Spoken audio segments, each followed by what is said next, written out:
Magandang umaga, magandang tanghali, magandang hapon, magandang gabi. Tony Lagman and friends, nandito na naman kami, Friday evening. At sa mga tiga Pilipinas, magandang tanghali naman dyan. As usual, kasama natin si Ed. Magandang gabi. Si Wesley, isa nating businessman. Magandang gabi po sa lahat ng listeners. At of course, si Freddie Izon. Welcome po kayong lahat. Good morning, good evening, good afternoon. We're so happy again to join this Radio Filipino USA. At my name is Fred, along with my co-host Tony, Ed, and Wesley here. So feel free to comment, like, and share our show with your friends. Salamat po.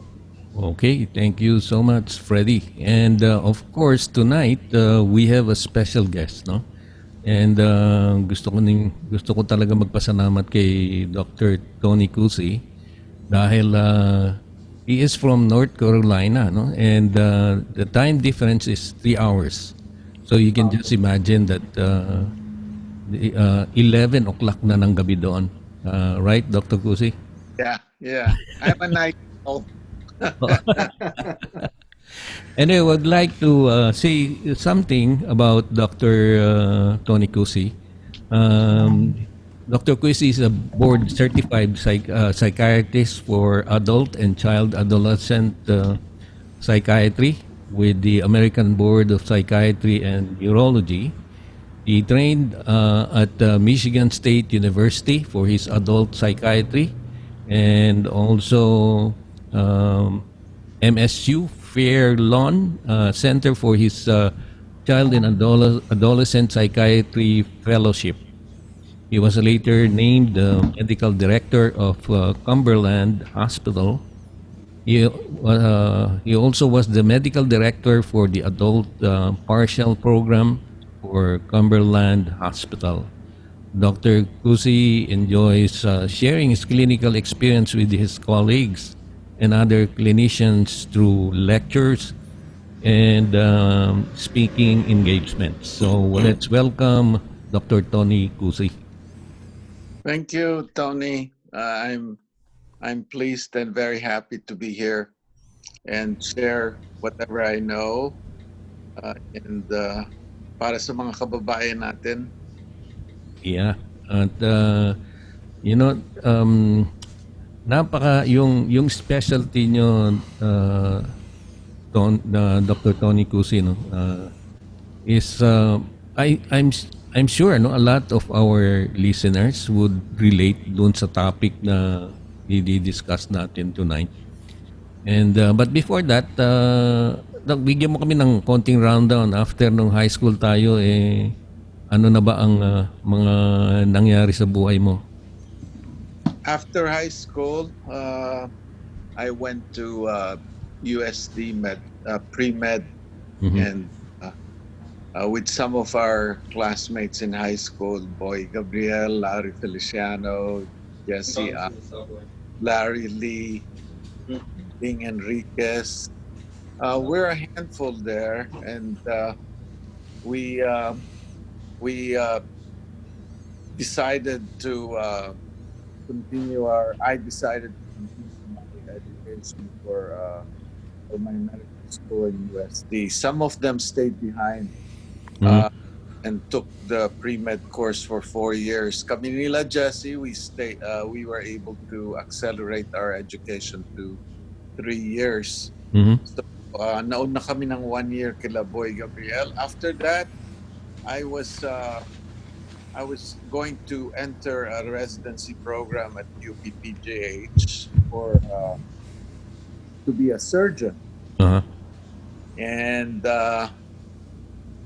I knew I was about to leave for the US in a year or so.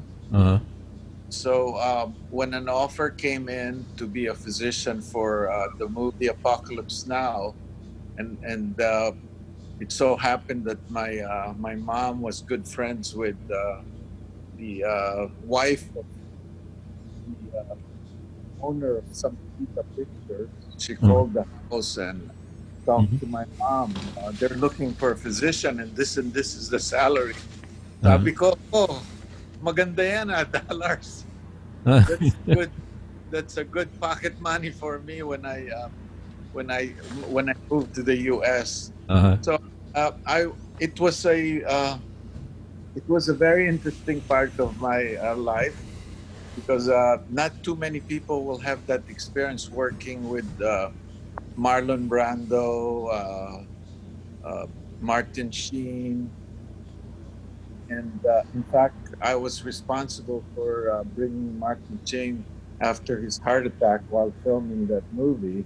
Uh-huh. We flew to Makati Medical Center, and uh, and I was very fortunate. He was very thankful afterwards because of what has happened, and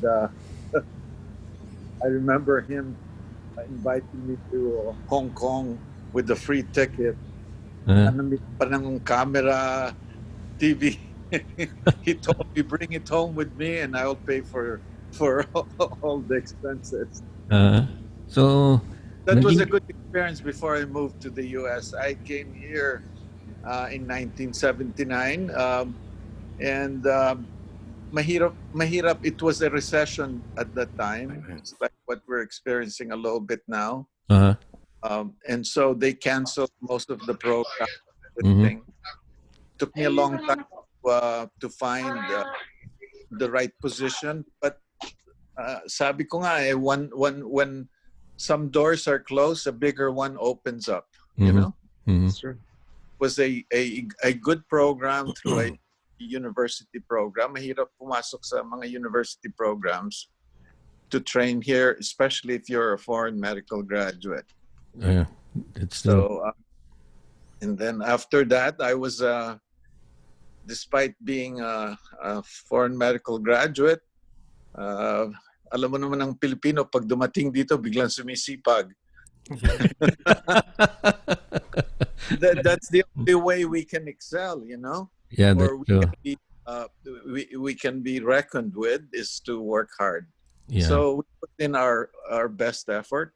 Sabi ko nga sa mga anak ko when they were growing up, Daddy was studying and reading while in the bathroom. Mhm. I didn't drop my books. I just kept studying and studying to prove myself. Mhm. Those are the odds I have to face. And I was named chief resident by the time we finished the course, and then I was working with my professors recruited me to join their group. So I Mhm. was in the private practice group in Michigan, Mhm. and a bigger opportunity opened up in North Carolina because I was going to run the program there. So lumipat ako sa North Carolina, and pumunta ako. I visited North Carolina in December. We left Michigan with 12 inches of snow. Pagdating ko sa North Carolina, nakita ko yung mga tao naglilinis naghuhugas ng kotse nila Uh-huh. with shorts and t-shirts. Sabi ko, parang Pilipinas dito ha. They were washing their cars. So sabi ko, this is a good move. Uh-huh. And my wife was very supportive of that. And I said, maybe my wife lived in Sherman Oaks, Mhm. sa LA. Uh-huh. Sabi niya ganon, if you want, we can try LA after a couple of years here in North Carolina. But 2 years became 3, became 4, and here we are. We're still here. So, Okay. So, yeah, a long journey, huh? a journey. Yeah. A long journey. Sabi ko nga, I was born and raised twice in the Philippines and in the US. Kasi talagang you struggle the same way you struggle when we were growing up. You That's struggle true. when you come back, when you come here and start as a life anew, you know? That's right. That's right. Yeah. So, what made you specialize in this field, Dr. Cusi? Uh, Actually, I wanted to be a surgeon because my cousin is a surgeon in Michigan.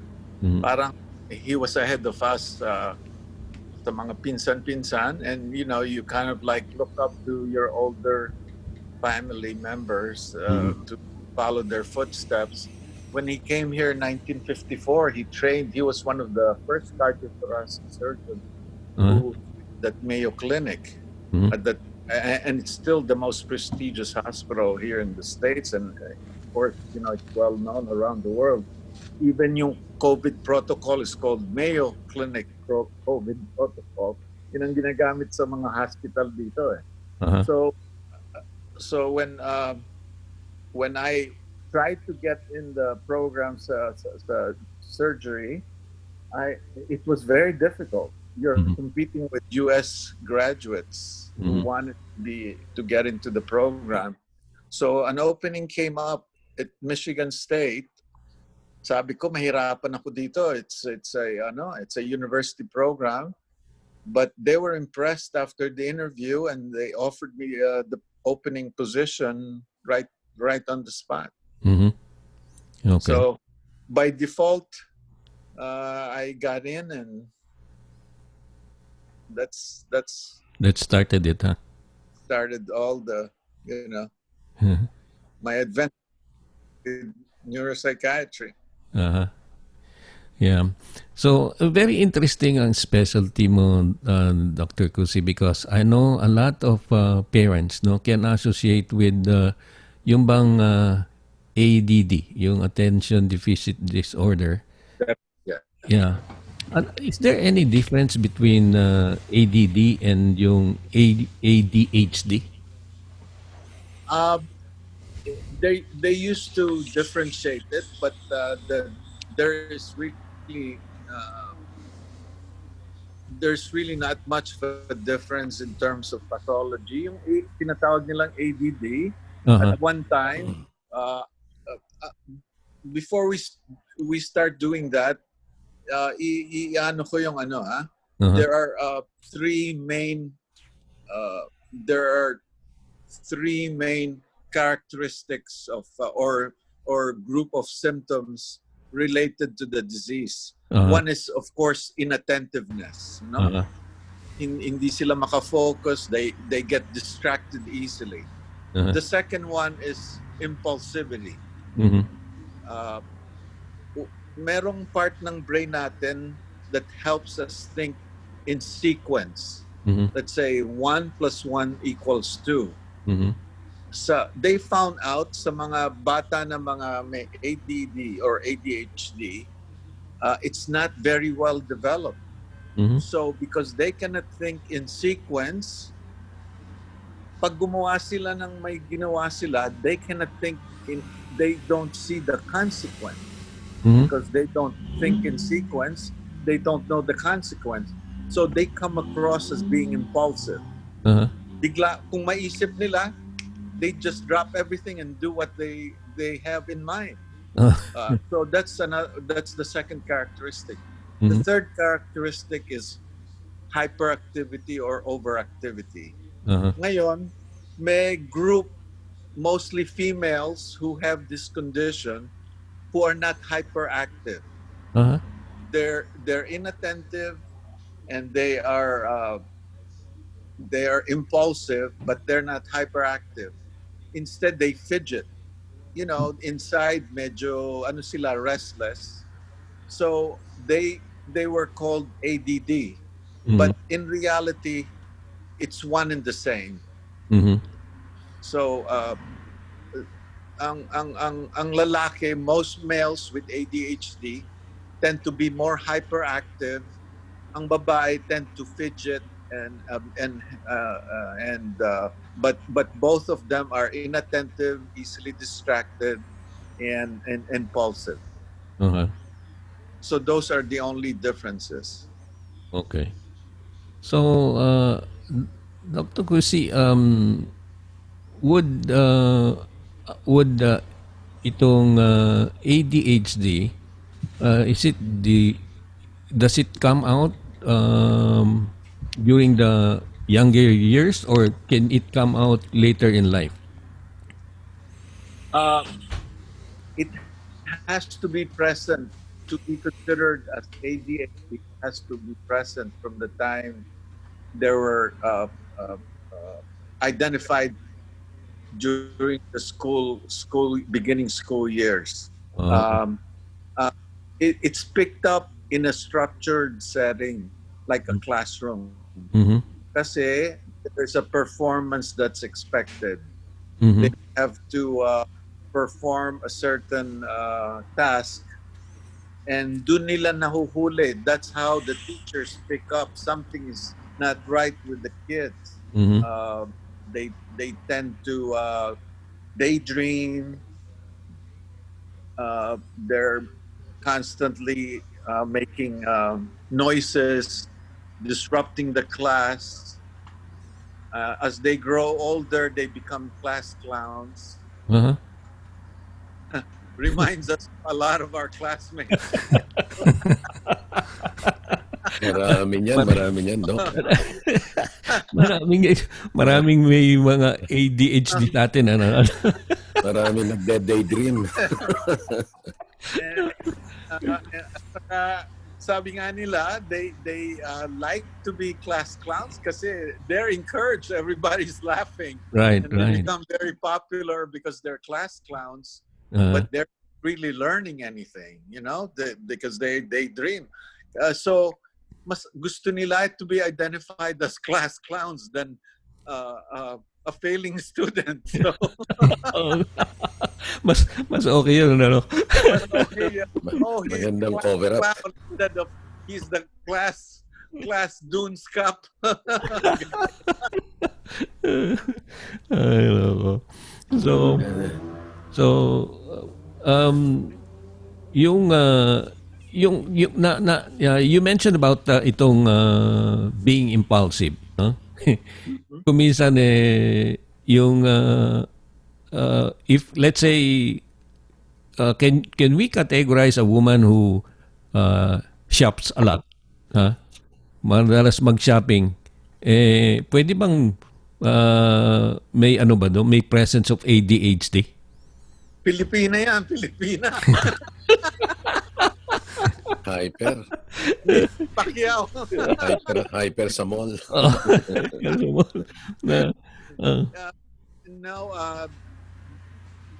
Yung shopping, excessive buying is more a characteristic of something.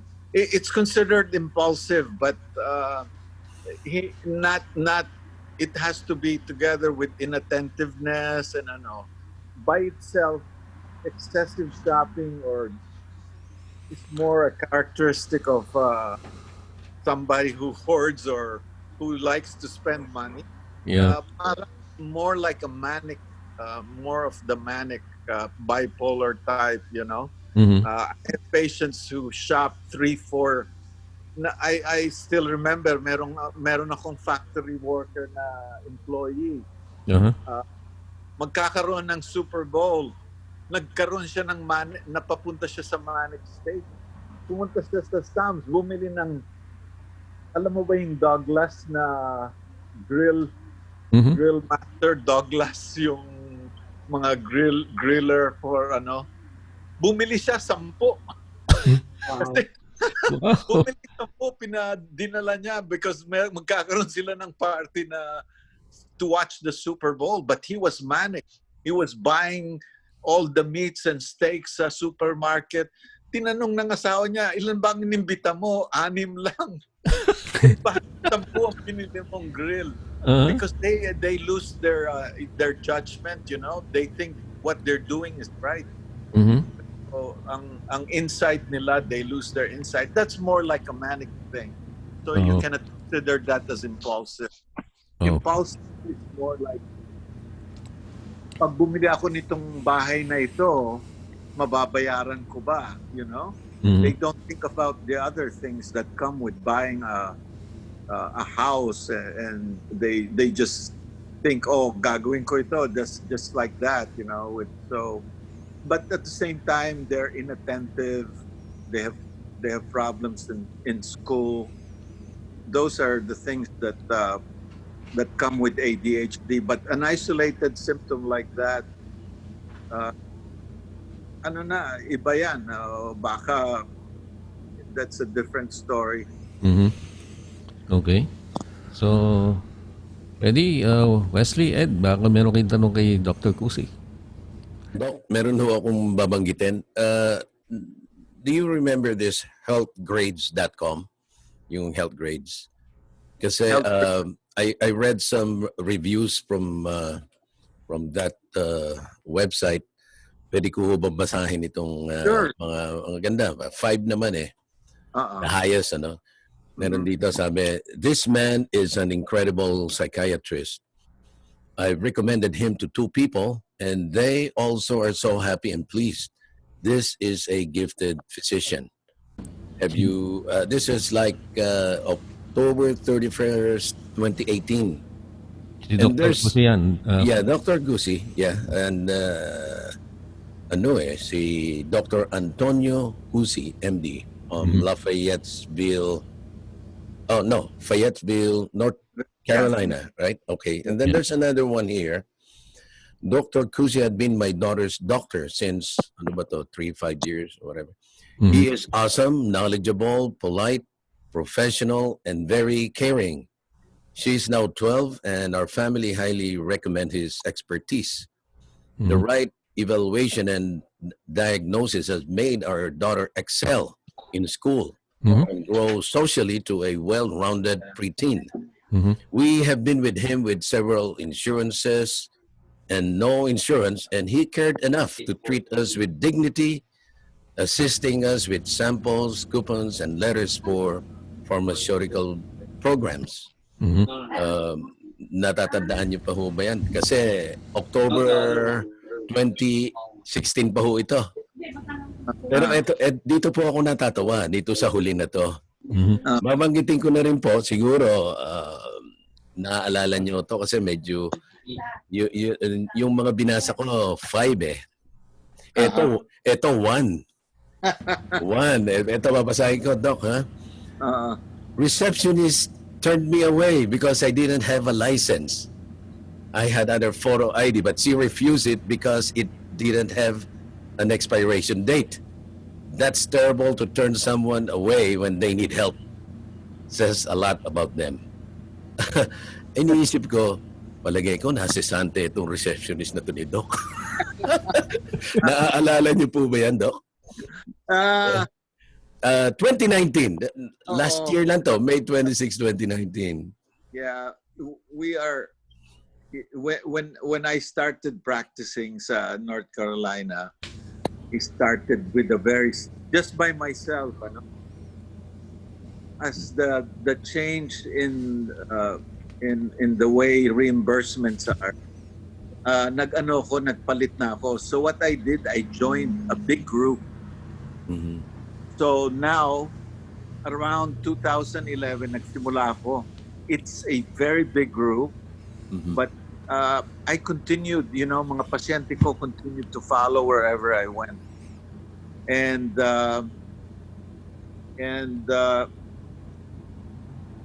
sabi nga nila, you cannot make everybody happy, Yeah. Oo.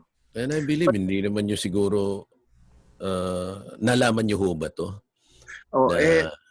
Alam mo kasi ang practice ko, they give us feedback kasi it's a big practice now, and there are several locations, I have that, but hindi ako ang boss eh. I'm just an employee now, and I'm sure if some feedback like this happens, siguradong it's either they're retrained or they're fired and let go. At least ito namang comment na to, wala namang kinalaman on the way yung practice nyo eh. It's just yung receptionist lang na medyo siguro she had a bad day. Kaya medyo nagkaganyan. So yun lang po. At sabi ko nga ho naku, siguro nagalit si Doc dito. Thank you, Doc. Yeah. Alam mo, I always tell the people, alam mo, pag nagtatrabaho tayo and our the population of our patients are sometimes very hard to deal with. Sabi ko, it's an opportunity for you to serve your fellow men. This is a very good opportunity to that you're placed in. How many times in your life will you have this opportunity? Make the most of it. Yeah. Yeah. Ed, maybe siguro basahin mo muna yung mga nakikinig sa atin at if you have any questions doon, pick up. Okay. Si Jimmy. mukhang lang questions eh. Ang anyway, nagsasabi lang silang good evening at so naghahanap tayo ng questions dito. Si Manny, he's extending an invitation for an event tomorrow. I think this is for tomorrow, right? It's July 11. Sabi niya, if you're near Toro Grill House, stop by. We're taking out 20% off from your total order. Just mention Radio Filipino USA. Ayos. Even though we're outdoor, we have limited seating. So I suggest to go na lang daw. This is our 6-year anniversary with this COVID-19. We don't want to have big gathering. We'll celebrate once the pandemic is gone. Stay safe, everyone. So yun, nangungumbida si Manny, that's for tomorrow. Okay. And people who are watching and listening to us, si Ronald Rivera, Evangeline Ulanday, si Emelita Siket. I think that's the better half of Manny. Manny. Yeah. Okay. And si Dr. Cusi, si Boy Malilay is also watching us. And Beth Rojas, si Nikki Domingo is also watching. Nikki Domingo is also watching. Jim Banayad. Okay. So, and Dante Sudyakal. Okay. Christia Carmela. Ito yung pamangkin natin from the Philippines. Okay. So, mabalik tayo doon sa mga situations. Kasi, Dr. Cusi, I'm sure, no, yung kumisan yung mga parents nila, no, yung mga bata na may ADHD, pinapatawag sa office nga, gaya ng sinabi niyo, Dr. Cusi, no?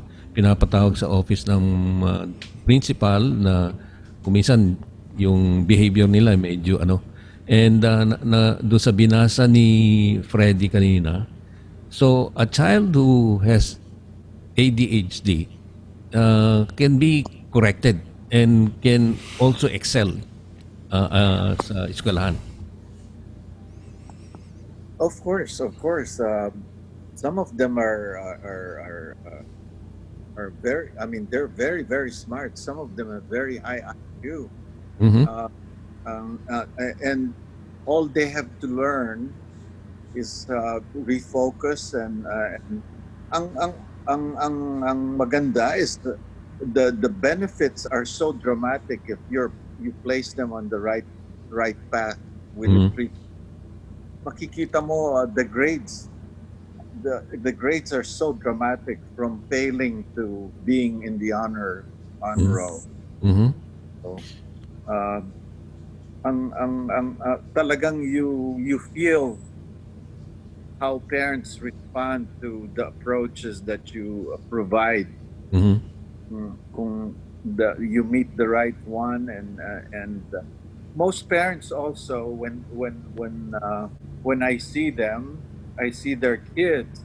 Sabi nila, parang may ganyan yata ako when I was growing up. Oh, okay. I was not treated. So some of them end up being my patients as adults. Oh, okay. Yeah, so meron parang genetics din, Dr. Cusi. Very, very strong genetics. Kaya lang sa medicine you don't call it genetics yet when you don't know the exact gene marker. So ang mga they still don't have a genetic marker for this. So, ang tawag nila familial predisposition. Pero it's very, very strong. Mostly from the father side of the family. Kasi karamihan ng may ADHD are mostly male. Oh, okay. What would be the initial approach if, let's say, a child has been diagnosed with ADHD? First, you have to come up with the right diagnosis. Karamihan yan, may tinatawag kami na scales, the Vanderbilt scale, Connor scale. Pinapadala namin sa parents before they come for their first visit. Pag tumawag sila, I'd like my son or my daughter to be evaluated for ADHD. So, pinapupunta namin sa office to pick up the scales na dadalhin nila sa eskwela. The teachers fill mga 5 pieces of the scale every day. So makikita mo yung trend, not just one day, but a week's report. Pagkatapos yung parents will also make a special one just for home. And then they bring it during the first visit. Tapos I will, after I review it with them, i-discuss ko, and then I offer the treatment. Sabi kong gano'n, there are 2 approaches to the treatment. One is behavioral therapy, and one is medication. And it has been proven that one or the other are just as equal in terms of helping the patient. More so with the medication than the behavioral therapy. But if you combine both, mas maganda kaysa gamot lang o sa therapy lang. So the benefits you get with the combination, kasi you have to change the behavior of how the parents approach in disciplining kids with ADHD, kasi paulit-ulit yan. They never learn, because they're very impulsive. So alam mo na, at saka matigas ang ulo, hindi nakikinig. You have to retrain the parents how to approach of giving disciplines to the children. Ngayon, kung may mga kapatid na walang ADHD, you don't want to scapegoat the one with ADHD lang. He will become the black sheep of the family. Siya lang ang lagi napaparusahan. So you have to emphasize too to the parents na what applies to this guy will also apply to the other kid. So, at maririnig ng mga bata yun na you're not singling out just one of the family members as the bad kid. Kasi it's very impactful during the age na nadadiagnose sila. They're developing their self-esteem, their self-worth. Pagka isiningle out mo sila na sila ang dahilan kaya magulong pamilya, na apektuhan, and it will affect their long-term outlook in life. So talagang it's the therapy or kaya the counseling doesn't end dun sa clinic ninyo, but it extends to the family. Yeah. Good therapists always sends mga assignments. Sasabihin nila, bring us yung mga therapists na nagtatrabaho sa amin, magpapadala sila ng mga homework. We would like you to write some of that happened at home and how you approach it. And then pagbalik, sasabihin ng mga therapists, why don't you try it next time this happened? And let's see if it works. Pag nakita ng mga parents na, oh, wow, our kids are more responsive with this approach. Start buying and changing the way they approach the difficult behavior of the kid. Okay. So it's really a family approach. Okay, that's good to know. Marami kaming natututunan, Dr. Cusi, and I'm sure our listeners, lalo na doon sa mga parents, na pagka minsan merong sinasabi, ang likot-likot nito batang ito. Tigas ng ulo ng batang ito. Those are kuminsan red flag. Kung hindi makontrol ng gusto, kailangan matignan.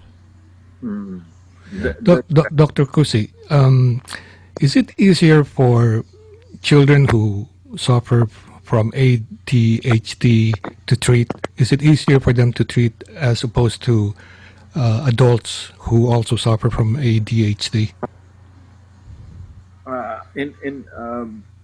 Is it difficult to treat the kids or the adults? Yes. Um, if the adults are already are suffering from ADHD, and they were not treated when they were younger, um, they might have developed a little bit of um, some self-esteem issue I mentioned earlier. Alam mo, most of the kids they followed up. Most of the kids who have ADHD pero hindi na huli, hindi na agapan na gamutin, they were not treated earlier on, they develop low self-esteem. So ang accomplishment nila is below their abilities. Sabi nila, most of the time, they will tell themselves, this is good enough for me. Tama na ito. Kasi nung bata ako, I tried very hard, but this is all I can accomplish. Kasi they easily get distracted. They cannot focus. Sabi niya, Section E na lang. Tama na ito. So, in their approaches in everything, palaging this is good enough for me. So in other words, in terms of percentage, more younger people are treated well as opposed to older people who suffer from ADHD. Yeah. The same. The treatment is the same in terms of medication. Actually, ang adults require lower doses than the children with ADHD because a lot of times pagdating nila ng middle or late adolescence, they're not hyperactive any longer. Ang restlessness nila is more internal than external. So what are exactly the treatment involved in correcting this disorder? Aside from medication, does this involve a series of consultations? If we see that there are issues about self-esteem or organizing their lives, kasi they're very disorganized. You go into their houses, they never finish a task. So kalat-kalat lahat. They start something but they never finish anything. They're always starting a project but will never finish anything. So sabi nga nila, half-ass job. They do a half-ass job with everything they touch. So, ang ano doon is lifestyle counseling and using diaries. Yeah. When we were growing up, they're called diaries. Now it's organizer. You use organizer and reminders. So wag mo makakalimutan. You coach them. Make a list of the things you want to do for the week. Make sure you stick to those lists. Yeah. What about people who work? Like you said, usually these are people who cannot concentrate on the things that they do. In other words, parang hindi nila napatapos. What if they have a job to do and they're not able to finish their job? Most of the time, they're let go from their jobs. Yeah, it really affects them. Especially if they have a family to raise. How come? What's wrong with you, man? Yeah. You can't hold on to a job. So palagi silang ganyan. Sabihin nila, I'm smart. I'm just as smart as the guy next to me. But why can't I do what he can do? So that leads them actually, pag nakita nila, something must be wrong. If I cannot hold on to a job, that leads them to maybe seek help. Oh. Okay. So, Meron naman akong tanong kay Doktor, no, regarding bipolar disorder. what are the symptoms of bipolar disorder, Doc? Ano kasi, ay yan ba yung na-acquire natin pag tayo adult na or Most of the any? time, it starts. It's not common with children, but they can start as children. Ganito yan eh. There is a genetic law. Ano? Ang genetic law states na pagka minamana ka sa parents mo, like bipolar disorder, it will come out, the symptoms will start earlier than your parents. So kung ang parents mo, they started having problems at the age of 20, you will start having problems earlier, maybe when you're 15 or 16. And then if your children inherited it from you, mas bata pa, lalo ang lalabas. So they come more and more. And now what are the things you have to watch out for? There are several of them depending on the state of the bipolarity. Kasi kaya nga tinawag na bipolar disorder because there are two poles. The depression state, the manic state. Ngayon merong third state. It's called the mixed state. It's a very controversial state because konting mga psychiatrists, hindi na karamihan ng psychiatrists, they cannot really fully define what is a mixed state. And it's a very common one. So, ang problema sa bipolar disorder is how you can approach the diagnosis. Kung hindi mo alam ang family history and they present to you for the first time at 18 years of age na depressed sila, pag sinimulan mong treat as a depressive patient, pag binigyan mo ng gamot for depression, you could trigger two things. You could flip them to become manic, or you could make them a rapid cycler. That means they get better, they get depressed, and they get better. Palapit ng palapit ang episode. And you have to be very, very aggressive in treating bipolar patients because karamihan dyan nagiging suicidal. They're also very, very impulsive. Bipolar disorder has the highest incidence of suicide. So the right diagnosis, the right treatment is very, very crucial. You have to make sure you get the right diagnosis. Kasi karamihan ng mga pasyente ko na nakikita ko have seen, non-psychiatrists initially and are misdiagnosed. So by the time I get them, it's harder to treat somebody who has been treated with, let's say, antidepressants when they're really bipolar. Kasi nagiging rapid cycler and they do not respond to the proper treatments right away. Kailangan maghanap ka ng the right medication. So, ang importante in approaching bipolar disorder is to come up with the right diagnosis. So, anong hahanapin mo? Kung depression, there are two things when they're very, very depressed. This is the one that makes them different from somebody who has just depression.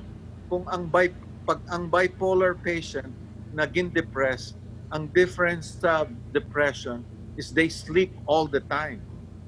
They go into a vegetative state. Tulog lang ng tulog. Another thing is it happens all of a sudden. Gigising sila, let's say they went to bed last night and they're very, they were in a very good mood. Paggising nila the next morning, sasabihin nila, I'm so depressed. I don't want to do anything. I just want to stay in bed. I just want to vegetate. Whereas, kung ang patient is just depressed at hindi bipolar, they slowly get depressed. They can still function for at least 2 weeks every day. It gets worse and worse. And as the day goes on, as the week goes on, nagiging severe. And instead of sleeping a lot, they cannot sleep at night. They wake up multiple times at night. Thank you, doctor. Yeah, those are the differentiating things.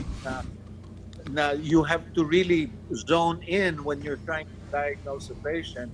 So because the treatment is completely different. Thank you, Doc. You actually answered my follow-up question. Kasi my next question would be the difference between depression and bipolar disorder. So, sa mga kinwento nyo, thank you, and sinagot nyo na yung second question ko doon. Yeah. Kwento nyo. Thank you, Doc. So, Doc, another question. Does being severely depressed lead to being bipolar? Severely depressed lead to bipolar? Not really. Either you're bipolar or depressed or just majorly depressed. Yeah.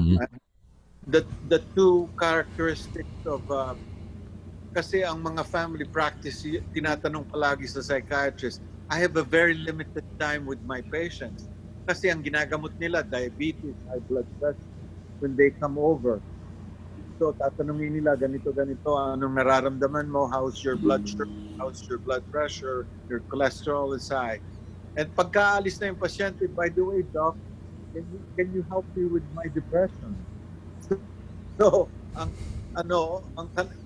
tanong sa amin palagi ng mga primary care physician, what are the two things you have to ask, or what are the things you have to ask to tell us itong pasyenteng ito na depressed, kailangan therapy lang or kailangan ng bigyan namin ng gamot. So there are two things that a private or a primary care physician should ask if this patient could benefit from medication. The first thing, of course, is they feel depressed. Kailangan araw-araw na depressed sila for 2 weeks minimum. The second thing is what we call anhedonia. They lose interest in things that they used to enjoy, like sex. All of a sudden, wala na silang interest. So something is wrong if Frank Velasco is listening.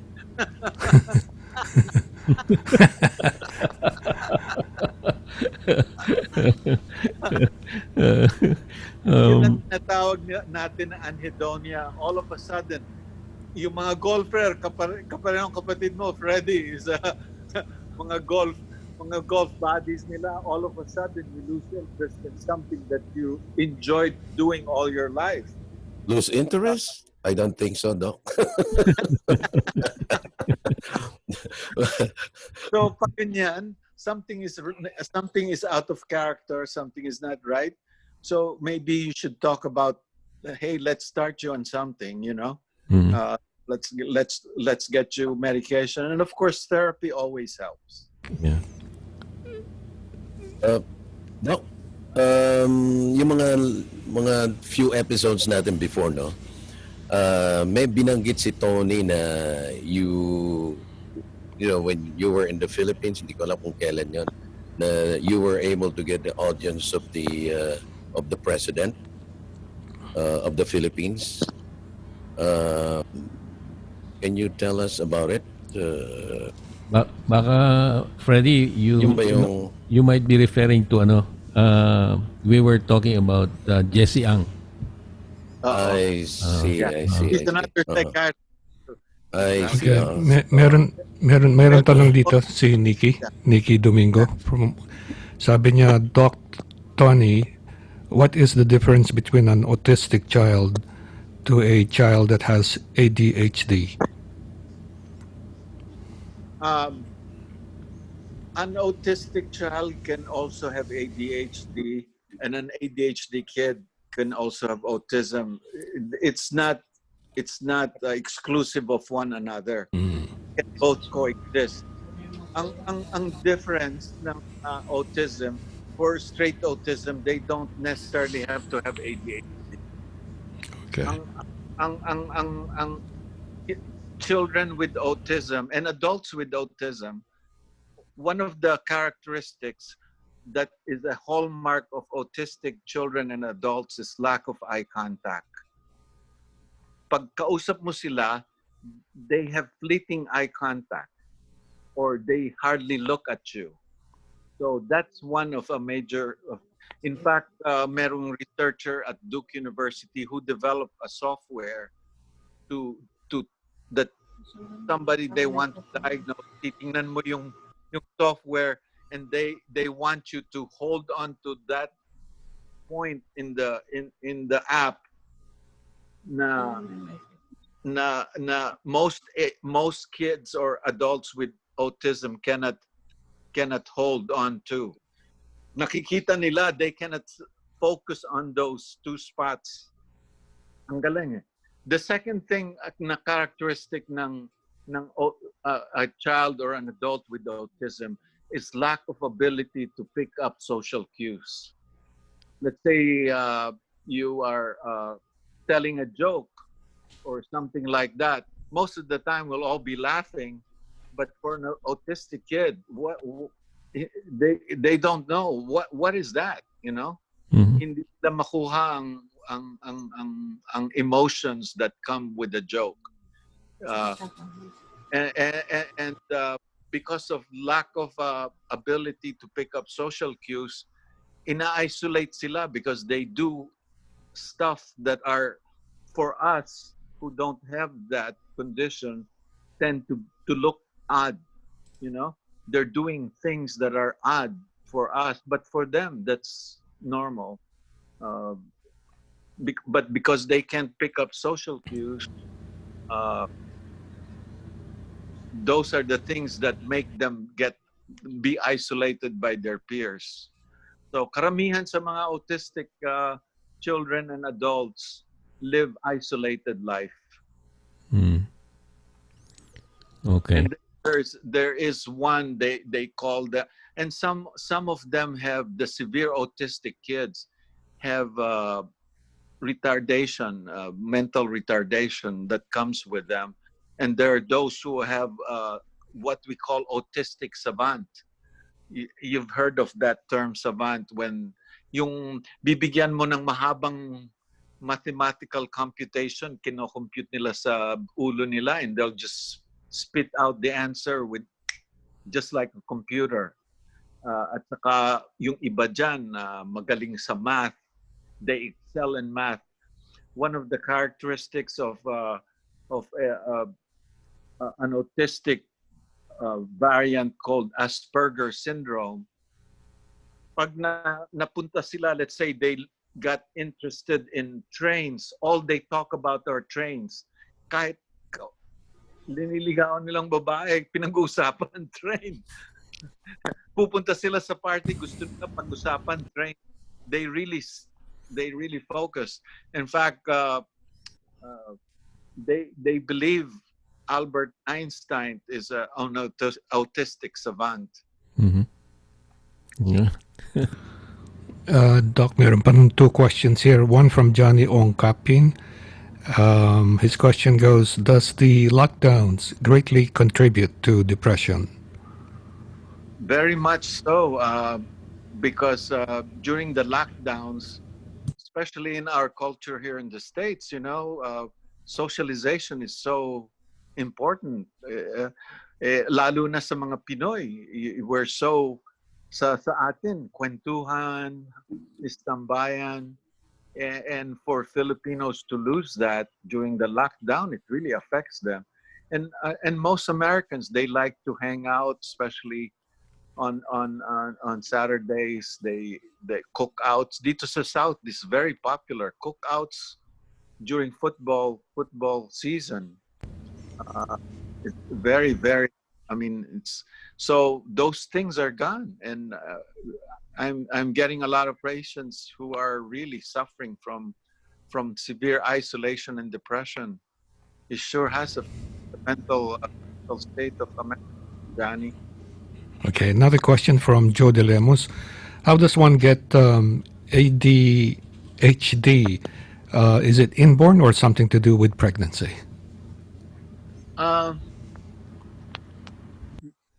They do not exactly know the reason why one develops ADHD, because they have no genetic marker. pero nakikita nila na there is a very strong family history of ADHD amongst ADHD kids. So, ang tawag nila is familial condition or illness with possible genetic markers, and it's more common in boys than in girls. Can you develop ADHD? There are theories about that during pregnancy, that they might have the mother might have ingested something toxic to the brain's child na pwedeng naapektuhan yung part of the brain that helps us concentrate and focus. We call it the frontal lobe.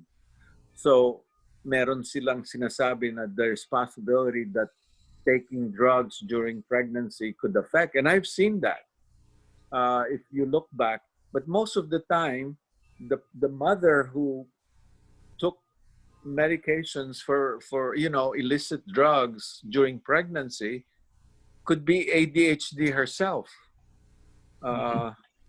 and so it just made the condition of the child more severe by ingesting illicit drugs. So there's a possibility that injury during pregnancy could affect the severity of the condition.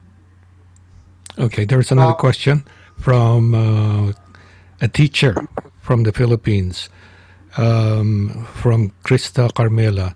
Ang question niya po, how can teachers address the needs of children with ADHD that are in the regular setting and whose therapists do not give notes to the teachers? Sometimes, if they are also undiagnosed, they are labeled as mischievous students. Yeah, it's not uncommon to see that.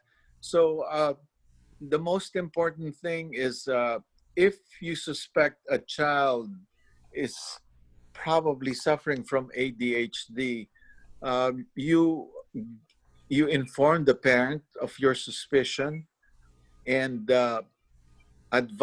strongly advise the parents to seek help, and tell them that if you get them started early, you can change the course of the illness to a positive one instead of being mischievous, eventually developing conduct problems.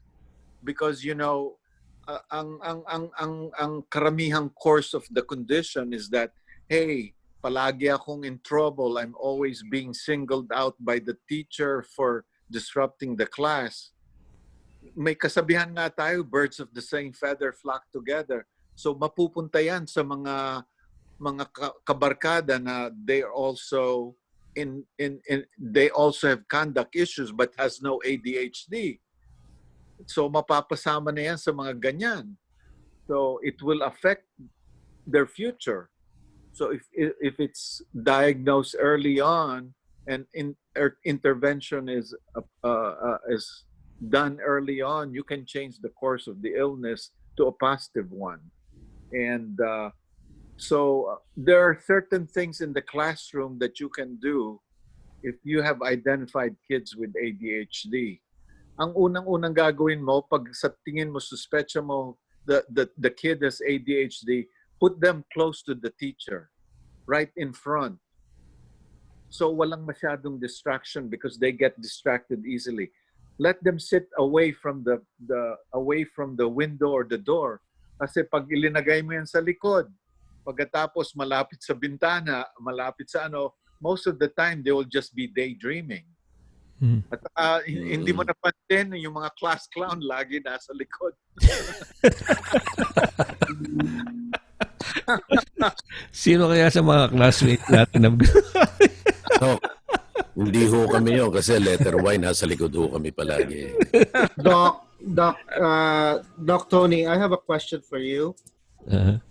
Pero bago ang lahat, parang nakaka-proud na meron tayong isang Filipino na doktor na masasabi mo na magaling na doktor. Okay, my question is, Wesley. Yeah, my question is, di ba ito pong problema ng pag-iisip ay nadidetect na natin habang ipinag-test yung bata? Tama po ba? Opo. Yes, definitely. Ngayon, kung kayo po ang magulang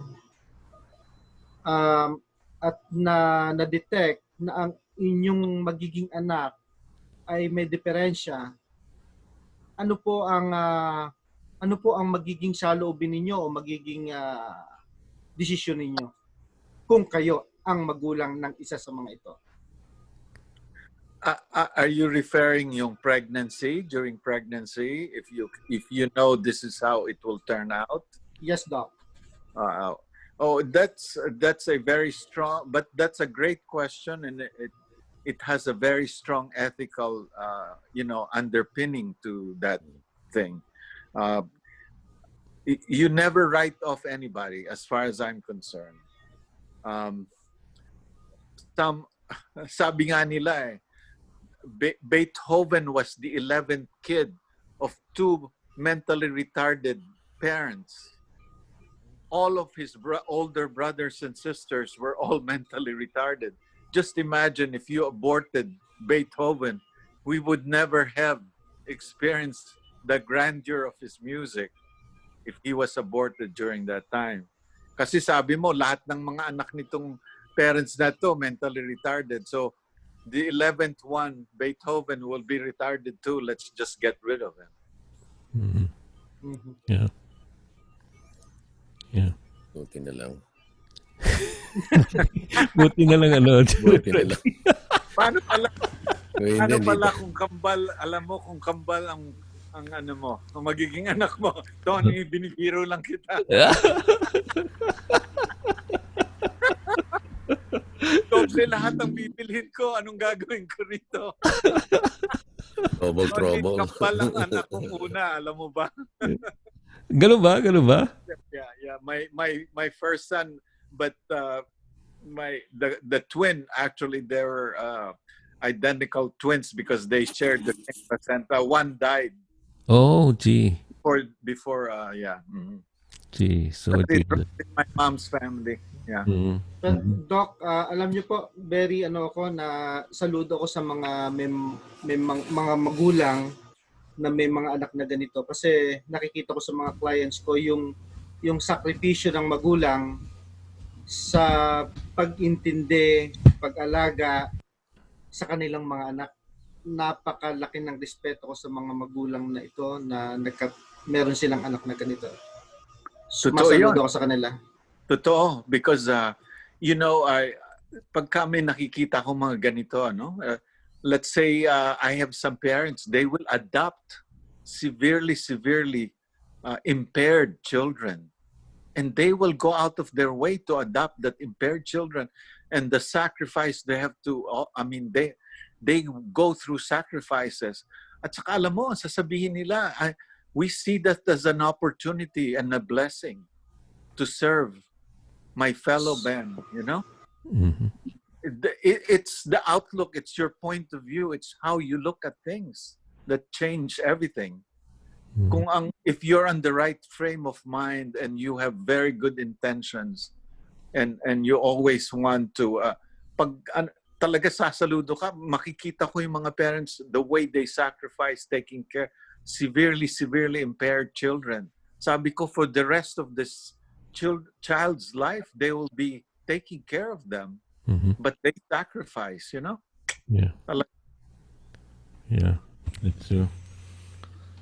Are there any other questions, Ed? We have one from, I think this is from Manny, or the better half of Manny. Sabi niya, is autism the same as Asperger ba yan? Asperger? Yeah, Asperger's used to be a separate criteria for autism. Ang Asperger's was discovered by Neil Asperger's. Nakita niya na itong mga merong Asperger's, they cannot pick up social cues. And pag kami na sila na when they come to a certain topic na nagustuhan nila, yun at yun na lang. Mm-hmm. And they will talk about it. Maano ka na lang. You just get tired of listening. At first, it's entertaining, but later on, it's tiring to listen to them because that's all they do. But they know everything about the topic. I mean, they research it and at saka they're very, very gifted.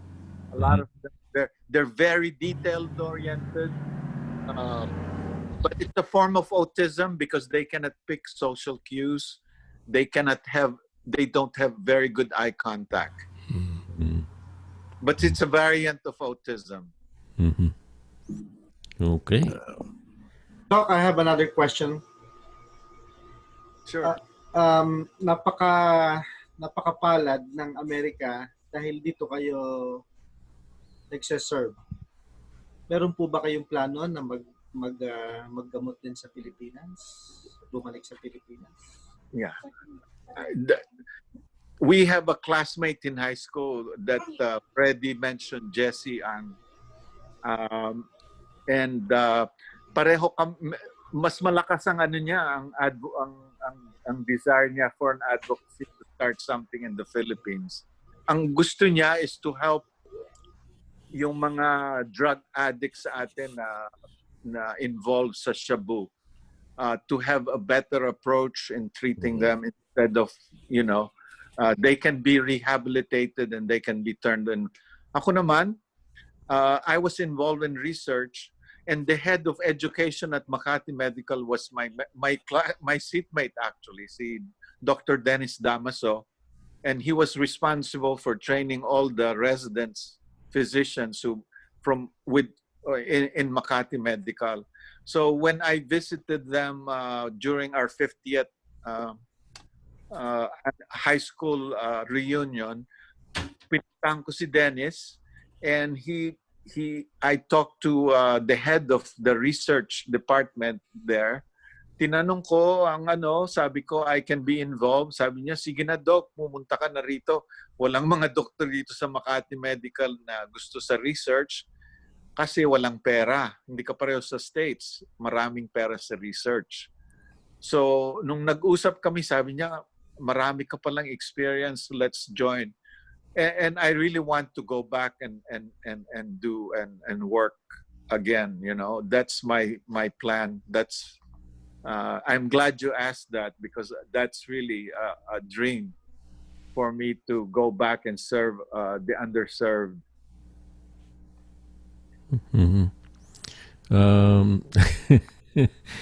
Paano naman kami dito, Doc Cusi?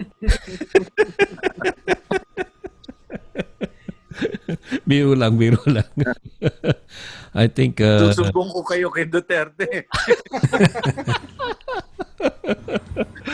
It's okay, Tony.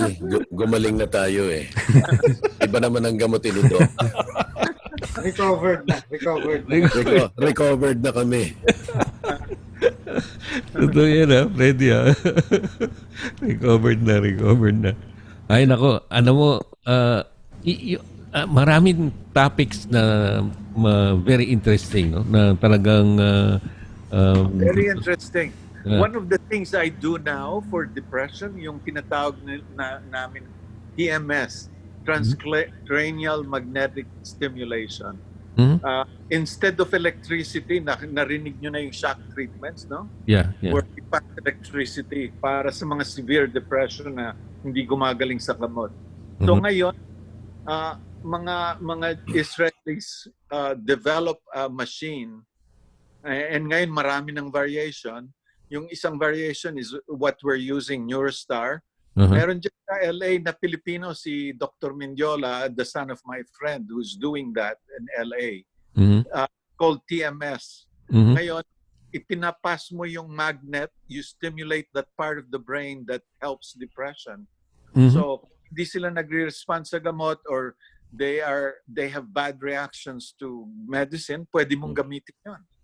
Okay. So, one advantage. And I'm doing that in my clinic. And then, ang isang exposure ko, because I live in a place that has the biggest military base in the world, Fort Bragg. This is the house of the Special Forces. And by the way, this is where George Floyd was born. Oh, wow. Yeah. Don't know that. No. They know George Floyd. He was born and raised here. In fact, I'm treating his first cousin. Oh. Ngayon, isa pang na-experience ko dahil marami dito na sundalo na are coming back. It's called traumatic brain injury. You've heard of that, TBI, traumatic brain injury. Ngayon, akala natin sa traumatic brain injury is injury incurred by the brain by direct trauma. But that's not true. Loud sounds alone can traumatize the brain. Kasi ang brain natin is floating in fluid. Walang protection. So, loud sounds alone can injure the brain. Yung mga rock star, Yeah. kita AC/DC, Yeah. tatlo ron, puro may Alzheimer's na. Wow. Wow. See. May saying nga, Doc, na no brain injury is too mild to ignore and or too severe to lose hope. Diba, Doc? That's right. That's right. Yeah. And merong phenomena na especially that 60 to 75% of those who have traumatic brain injury develop mood disorders. A lot of them nagiging volatile sila. Parang bipolar. Very violent. Meron ako mga sundalo rito na ginagamot na in the beginning, nagsha-shower sila and then they will headbutt the tiles from their shower stall. And they will rip down the shower just like that for no reason. Oo pala yun. Kasi minsan sa movies lang namin nakikita yun eh. Hindi, talaga. Totoo pala na. Yeah. And they commit suicide just like that. See. Oh. Wow. Meron dito and they I mean, you know the football player Junior Seau. Hindi. Junior Seau played for the San Diego Chargers, you know. Okay. That's one of the best players ever. Talagang sabi nga nila, he goes after the quarterback and after he catches the quarterback, he will go after the quarterback's family. Ganon ka. Ganon talaga kasi Samoan si Junior Seau and he's very strong. Very, very strong.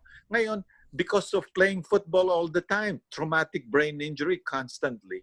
Nakita nila, lately during his playing career, nagiging volatile ang temper. When they lose, he will destroy the whole locker room. Wow. Out of the blue, sisirahin niya. So hindi nila maintindihan what happened to him. One day, he wrote a letter, sabi niya ganun, something is wrong with my brain. I want to donate my brain, but I'm saying goodbye to my family. Don't regret it. I'm suffering too much. Something has to be done. And he shot himself on the heart to preserve his brain. Wow.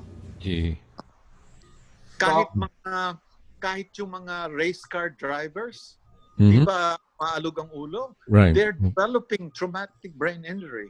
Nagkakaroon sila ng memory issues. They're getting forgetful, they're getting temperamental, they're very, very busy. So ginagamot namin yan. I see a lot of traumatic brain injury with pseudobulbar affect. Ngayon, ang NFL is educating all football players. If something is happening, make sure you get checked. Meron movie si Will Smith. I'm not sure if you've seen that. It's called Concussion. It's a football player for the Green Bay Packers na ganyan. So, mahirap pala yung kalagayan ni Manny Pacquiao, Doc. Kailangan consistent ng kanyang he needs visit sa kanyang neurologist. Yeah. Mag-ingat siya because sobra yan. mo si Muhammad Ali. Yes. You know what? My cousin was married to the editor of Time Life magazine. Tumira ako sa New York. Isinama niya ako sa Battle Creek, Michigan to interview, to write an article for Sports Illustrated about Muhammad Ali. So na-meet ko si Muhammad Ali when I went to his house in Battle Creek. Tulog lang ng tulog during the interview. Kakausapin nung pinsan ko to get the information from him, and before we know it, he's sleeping. At saka he forgets things. What was I saying? What was I saying? Yun ang favorite expression niya. Kaya siguro ngayon talagang babantayan natin si Senator Manny Pacquiao eh. No? Senador pa, nakakapag-isip pa. Mahirap. Dapat he should really stop. Yeah. Stop. At saka yung age niya. No? Ang dami na niyang pera. What is it? Somebody has to advise him, you know? It's not worth. That's true. Yeah. Doc, I have another question. Nabanggit mo yung Alzheimer's, no? Ang Alzheimer's kasi wala na siyang pinipiling edad ngayon. Pwedeng tumama sa bata, pwedeng tumama sa matanda.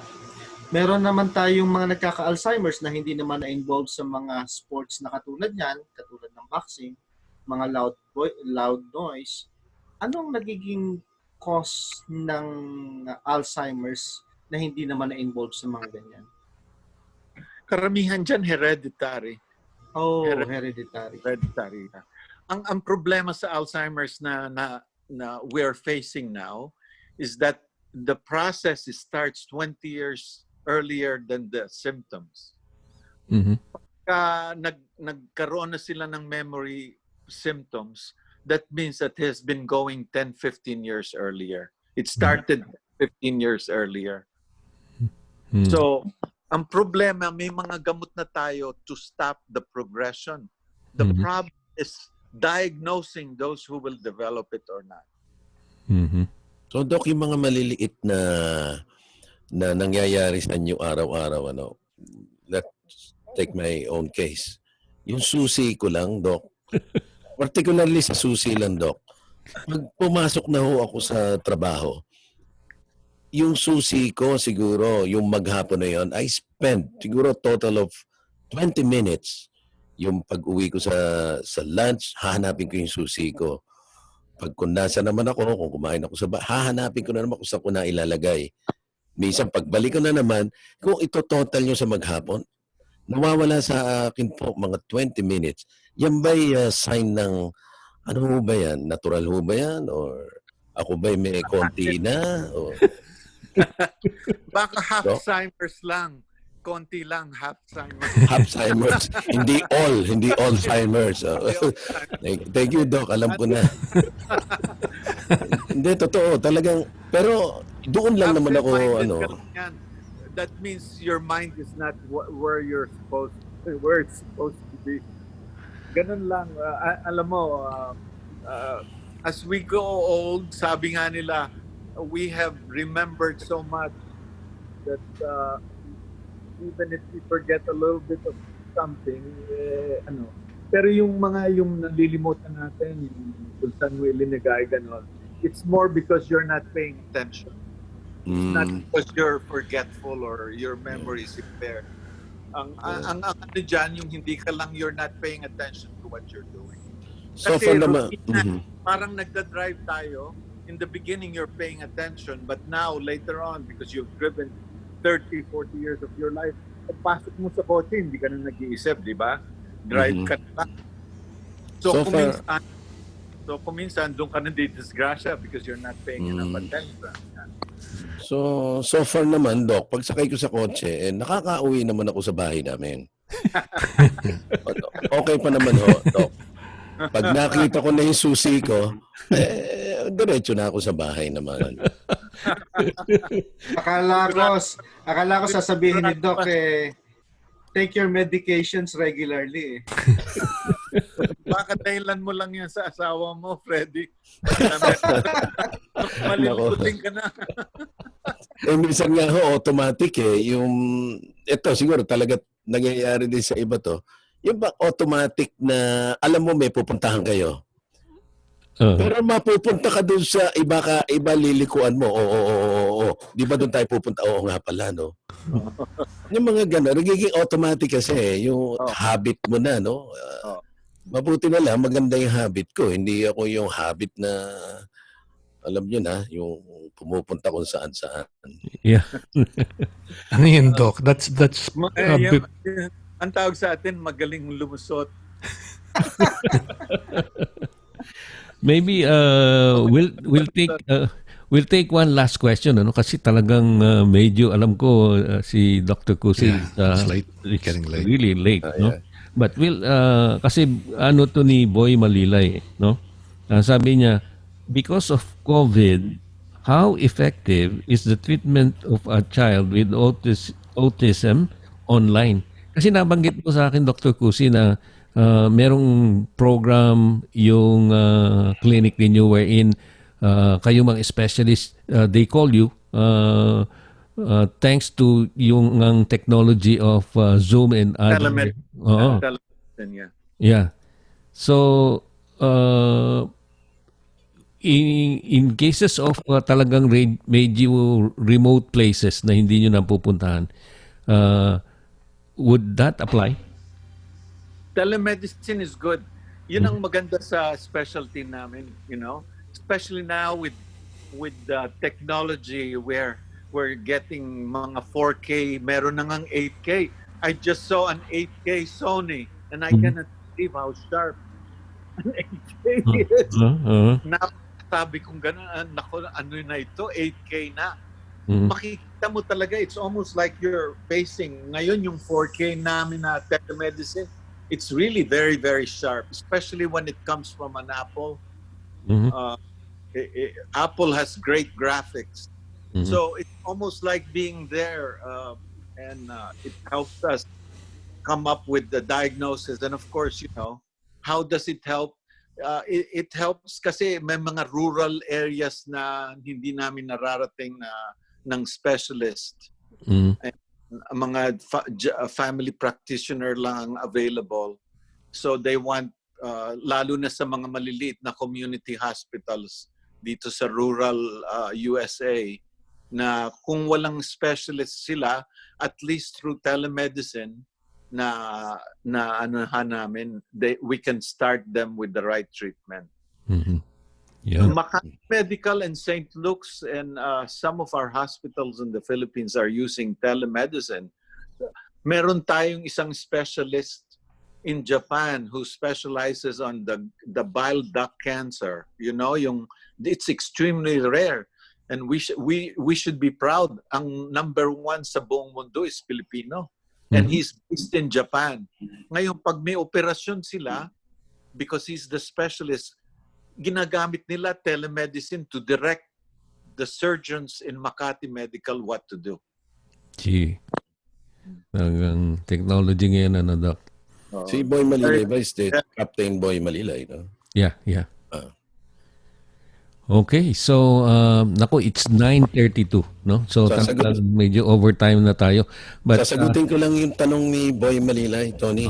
Sige, ano? Sabi niya totoo ba buhok ni Freddie just like his brother?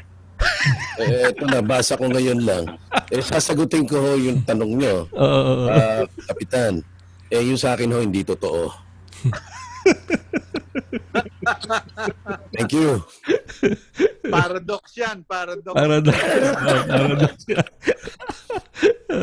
Anyway, nako, Dr. Cusi, we would like to thank you very much, no, for giving us the time. I know it's really very late dyan sa iyo, but you gave us the opportunity. The Friday night, Tony. And I enjoy this. This is I teach. Sabi ko nga sa'yo, I teach. I always have 2-3 students with me all the time. So used to doing. I enjoy it. I really enjoy it. Yeah. So, para si Tony yata gusto matulog Itong namimiss ko sana sa California. Marami Pinoy dyan. Di ba mahilig tayo mga huntahan, That's one thing, Yeah. Si Tony inaantok, hindi si Doc. Nahalata mo ba, Fred? Good morning na to kay Doc. Good morning na. That's 12:30. Meron lang akong message kay Doc. Doc, mabuhay ka. Yeah. Thank you, Wesley. Thank you for your compliments. At sana'y kasihan ka pa ng Panginoon Diyos para marami kang matulungan. Good. Maraming salamat sa iyo, Wesley. Yeah. And I dedicated my life to that very, very, very goal. Yeah. Thank you. Salamat po, Doc. Doc Tony Meeting Cusi. you, No? Freddie. And alam nyo, ngayon lalong nagiging proud ako to be a Letranite. Imagine, tama yung sinabi ni Tony na ang mga Letran boys resilient. Yeah. Talagang pag bumaksak, tumatayo. Talagang iba pag rumesbak. Uh-huh. Ang Letranite, kagaya nyo, talagang ang narating nyo, Doc, ibang maraming specialized studies yung ginawa nyo. Yeah. Na hindi ordinaryo. Kaya saludo po ako sa inyo. And up to now, Freddie, up to now, hindi ko ko. Palagay ko, Doc, marami pa kayong matutulungan. Kailangan namin yung ganyan na, bata pa rin naman kayo. Yeah. So, kaedan nyo lang po si Tony, 62. Diba? Salamat, Freddie. Salamat, Freddie. Salamat. One of these days, magkikita-kita tayo in person. Thank you, Doc. Thank you. Thank you. Looking forward, Doc. Looking forward. Magsabi lang kayo sa amin if you'll be passing by California. May family ako dyan. May mga family ako dyan sa... Oh, good. Saan sila? Area. LA? Sa LA. May mga classmates ako dyan. May mga pinsan ako. Yeah. We'll have a grand reunion pag please, Doc. Kasi marami pa kaming tanong, Doc. Let's do that. Off the air, mga tanong namin, Doc. Off the air. Anyway, okay. Maraming salamat po sa lahat ng nakinig at sumubaybay sa amin ngayong gabi. And of course, papasalamat kami lalo na kay Dr. Tony Cusi. And I hope, Doc, this will not be the last time, no? Gaya ng mga sinasabi namin. Anytime, Tony. Anytime, Freddie. Anytime, Wes. Okay. Thank you, Doc. Thank you. Have a nice weekend. Okay. Same to you, Doc. And stay safe. Thank you. Okay. Okay. Okay. Thank you so much. At we'll see you next time. Maraming salamat po. Mabuhay po kayo. Sige po. Paalam.